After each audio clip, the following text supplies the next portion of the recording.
Hello and welcome to I Am The Diaspora. I'm your host, Iveoma Opereke.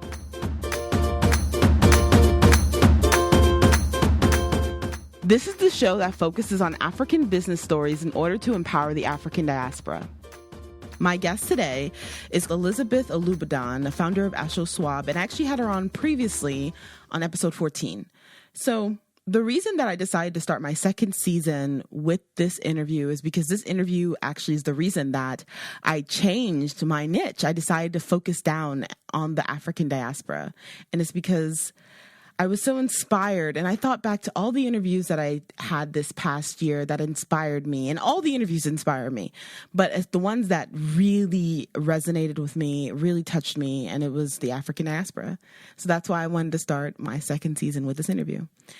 Elizabeth talks about not only founding Aso-Swap, but also going to school, as a Nigerian-American and studying journalism. Not only is Elizabeth a founder of the first African consignment store online, she also is a TV presenter. She's a journalist. She's a writer. She's a screenplay writer, and she's had a very interesting journey. When I was interacting with her and talking to her during this interview, it just really inspired me. So I know you're going to be inspired. Enjoy. I turned back the recording because I heard Liz's story, and I thought, the world needs to hear it too, because one of the things as I grow in my business and grow in my vision and grow in my journey, I'm realizing that a lot of Nigerians do want to do more creative things. A lot of us do want to do that, but we are scared. We're scared. We're scared, and or you're just more like, well, that seems like all this year's a struggle for what? Versus I could just continue being an engineer, continue being a lawyer or a doctor or whatever. Nurse. Now they push you to. My dad offered to pay. You want to hear something comical? My dad has offered to pay for nursing school if I go back. He went accelerated BSN, I guess, for people that have other careers. Yes, so he has offered to pay me to go to nursing school, even though I would. Yeah, they're worried, but that's just how it is. So I mean, Nigerian parents, when you're African, they don't. Okay, they don't get it. But yeah, I reference Yvonne Orji because she actually created a web series. Well, she has the pilot. You can actually watch it on YouTube about this whole experience. First Gen. Oh, okay. First Gen. Yes, check it out. You'll laugh. It's very comical, but it's also just very relatable as well to any Nigerian person that has a artistic endeavor. You can relate, but it's just like they don't get it, which I get it, because in our culture the epitome of success is measured by what type of career you have, the degree, your advancement, which is great, and I agree. I'm all about that. I did start pursuing my master's just because I do want to achieve as much as I can my education. I'm all about that. Yeah, but at the same time, it's not the only way to make money. You can make money in other ways. You can be successful in other endeavors, not just limited to medicine, engineering, or legal pharmacy, you name it. And I think for them, it's hard for them to grasp that, being that they are immigrants, and it's harder for them to even get into these other fields because of their background. But now, the path is kind of opened up for first generation Nigerian-Americans. We have a lot more opportunities. We do to have get a lot to of opportunities. this. Yeah, because our parents set us up. Our parents pushed us to go to school. Yeah. And because of that, that's excellent. That's great. I am so grateful for my law degree. I'm an attorney. Yes. Okay, right? There you go, girl. I was right there with you. I started studying for my LSAT. Exactly. So that's a great accomplishment. Absolutely. Thank you. Great now it's time for me to continue what I want to do. And because that's the thing that I'm noticing right now. It's hard to break from the pack because our parents are concerned about us, and then as children, we want to please our parents. We want to even though we're older, we want to please our parents, and we want them to be It's not even they're unhappy. They're just scared for us. They are. I agree. They're just worried. And as parents, I guess I understand that. They're getting older, and they're like, who's going to take care of you? Exactly. How are you going to take care of yourself if we're gone? It's our culture. It's our culture. We worry about generations, of children. That's what we do.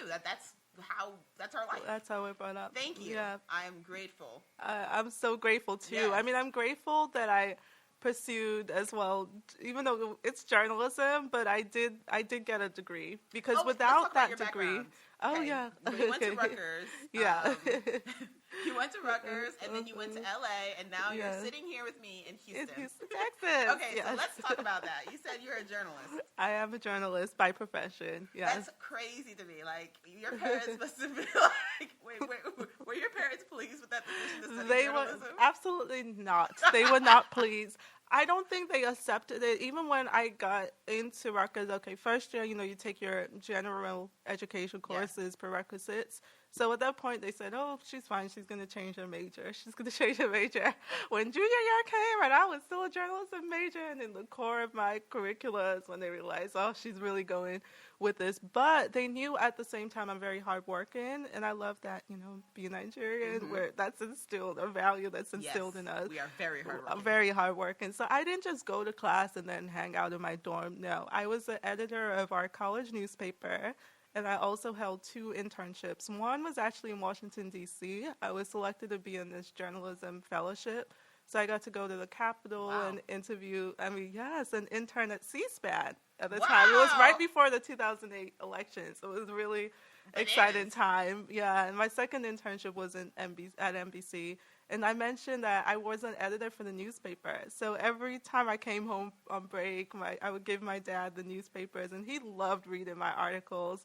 They were usually on the front page of the newspaper. And Rutgers was a big school, so it was a high circulation. So when they saw that I was doing all that, I was interviewing politicians and celebrities. I think at that point they knew, okay, she knows what she's doing. She's focused on it. Yes, journalism isn't really what their preference for me. My dad wanted me to be a doctor. He's a doctor, so he wanted me to study medicine. But once they realized my passion and my hard work and motivation for this field, they realized they were fine. They're like, she's going to be good no matter what. I mean, unfortunately, when I did graduate, I had a lot of great contacts and job prospects.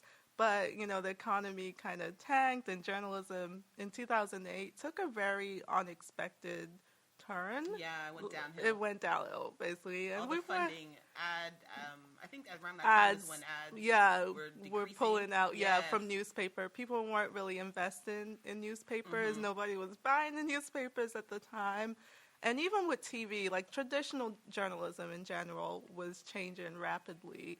I remember one of my internships, I learned how to do a lot of like the new media things, like encoding videos. We started doing podcasts at C-SPAN, which is a good skill to have. Like, I'm so grateful I actually had the skill. Back then, I didn't really know what I was doing. My supervisor was just like, I want you to encode this clip. I'm like, okay. He showed me how to do it, and I did it, but I didn't understand the value of it until now. So I think journalism really changed that point. But I'm still grateful for that background, because I think it's really just given me a great, solid foundation for everything else that I'm working on now. I think being able to talk to people, gather information, all that has really come from, this background. So then you moved to LA. What were you doing in LA? So I moved to LA. So I was actually working.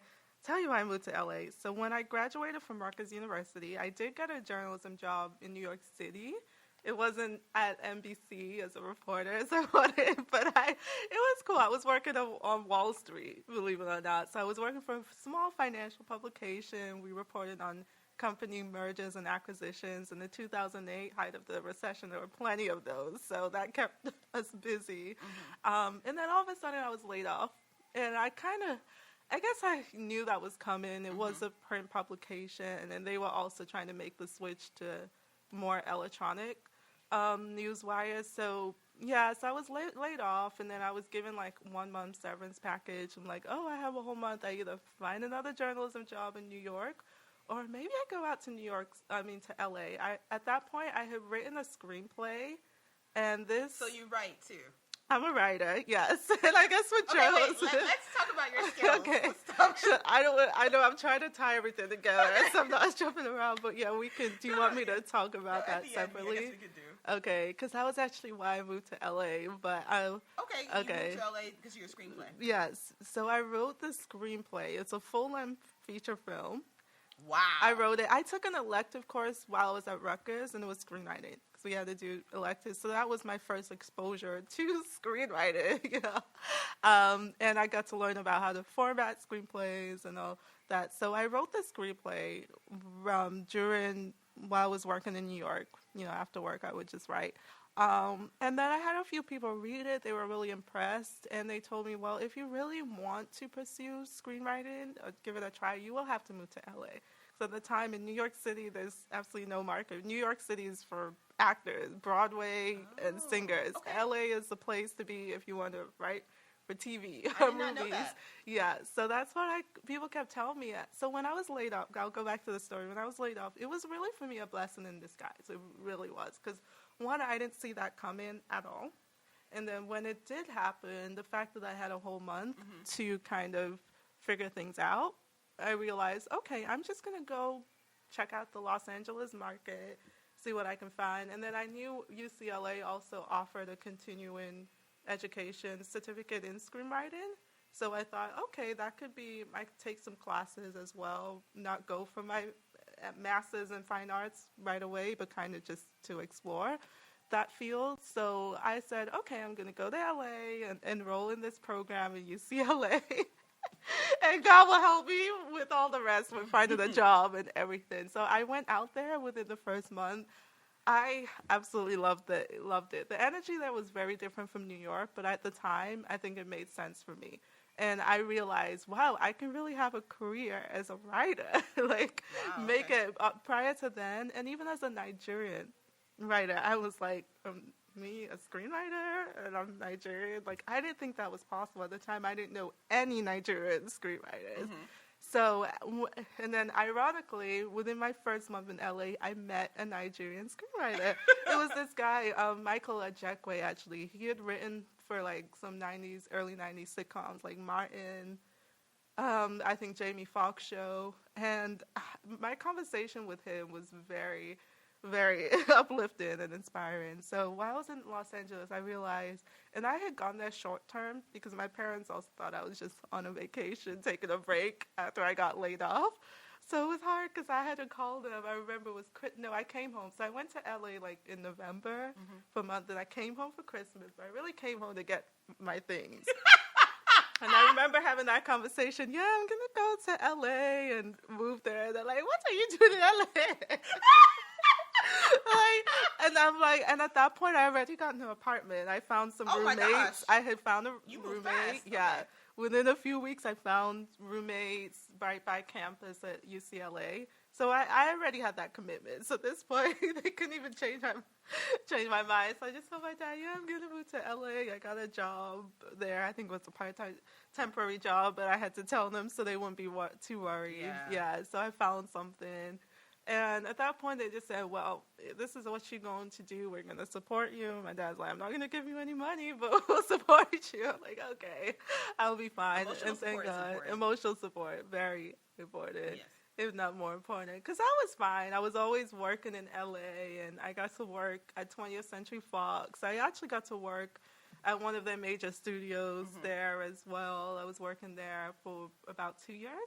And then I worked on a few movie projects. Oh my gosh! Well. So when you were in LA, you were really a writer. So I was working. Yeah, I mean, I was working.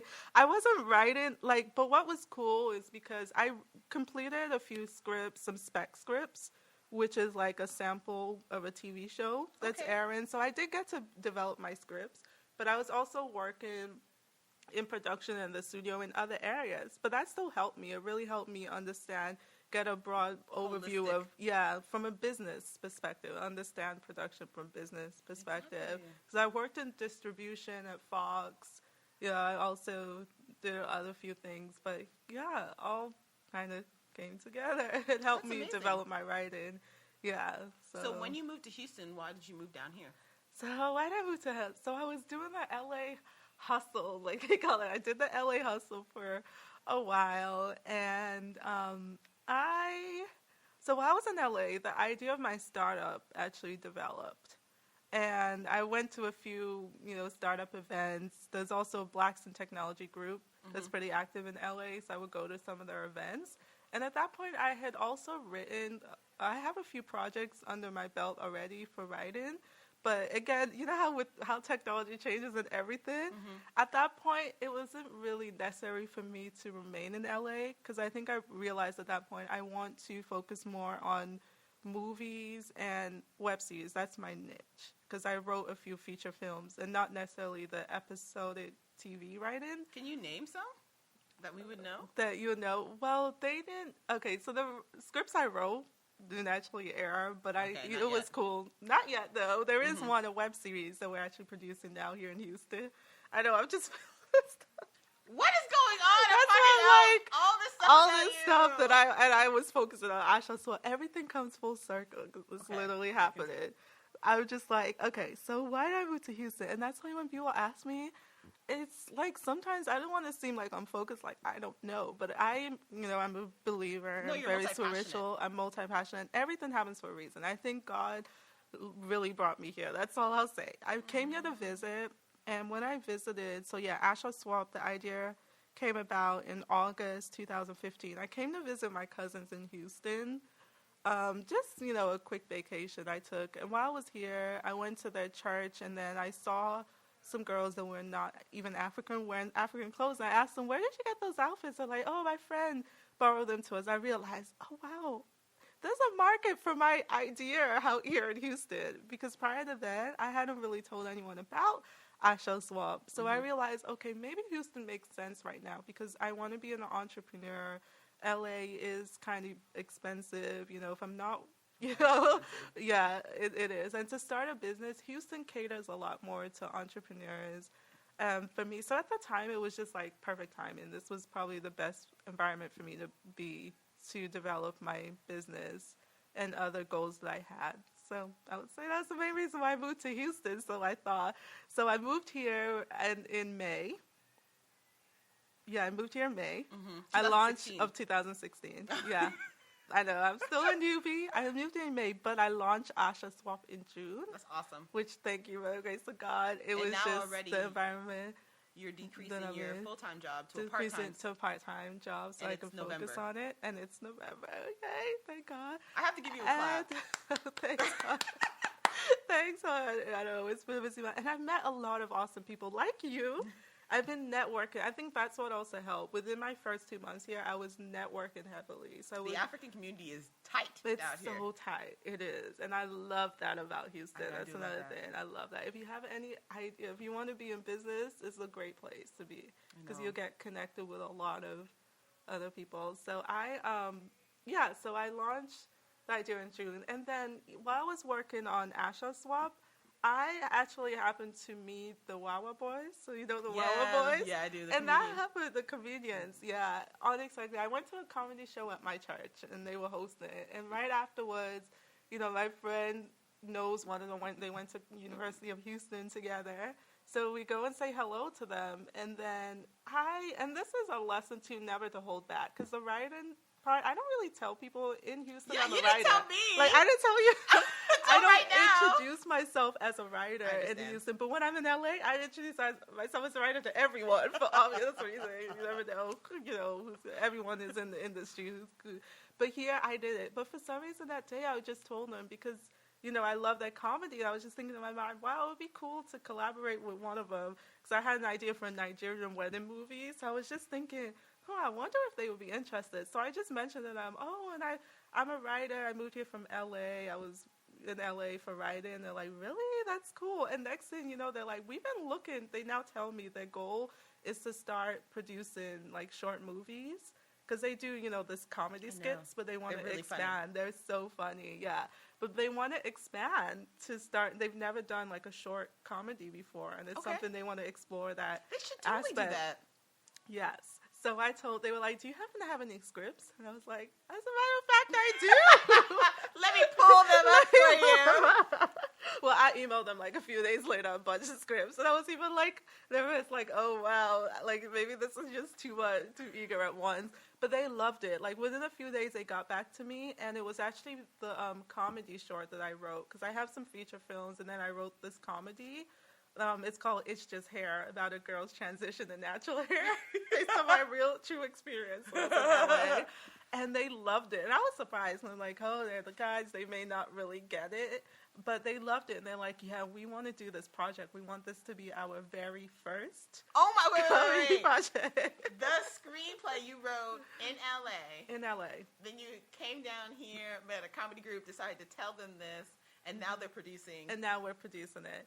We actually had our production bomb. meeting earlier this week. Oh my gosh! Yeah, I mean, they're in California right now, so we did a virtual meeting, but the business leader met, So I know, I guess that was the surprise hiding in the bag. Oh my gosh, I'm so proud of you. Oh, thanks, hon. I'm excited too. So it's funny, like going back, that's why like it all comes back full circle. Because even though I left LA thinking I was just moving here to focus on the business, but now I'm actually doing more of the production work. So pretty much all your skills have just layered on top of each other. Literally. Right now. Yeah, that's it. And then you're so right. It's a blessing. It is a blessing. I'm right. Yeah. God brought you here. God brought me here. That's why I'm like, it's just God. Anyone that's delicious will understand.